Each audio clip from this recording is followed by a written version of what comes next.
ಮಕ್ಕಾ ಮದೀನದಾಗ ಬ್ಯಾಟಿಗಾರನೊಬ್ಬ ಮಾಡ್ತಿದ್ದ ಜೀವನ, ದಿನನಿತ್ಯ ಬ್ಯಾಟಿಗೆ ಹೋಗುವನ, ಗುಡ್ಡ ಗವ್ವಾರ ಹಡಿವಿಯನ್ನ ತಿರುಗಾಡಿ ಬರುತ್ತಾನ.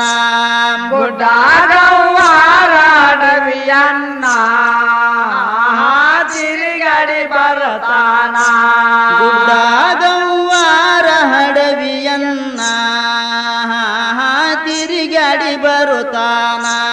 ಗುಡ್ಡ ಗವ್ವಾರ ಹಡಿವಿಯನ್ನ ತಿರುಗಾಡಿ ಬರುತ್ತಾನ. ಒಂದಿನ ಹಡಿವ್ಯಾಗ ಮೇಯ್ತಿತ್ತು ಚಿಗರಿ, ದೂರದಿಂದ ನೋಡ್ಯಾನ ದಾರಿಗೆ ಒಟ್ಟಿದ ಬಲಿಯನ್ನ, ಇಂದ ಬಂದು ಒದರಿ ಗುಲ್ಲೆ ಬಿಷಾನ ಚಿಗರಿನ ಓಡ್ಶಾನ. ಇಂದ ಬಂದು ಒದರಿ ಗುಲ್ಲೆ ಬಿಷಾನ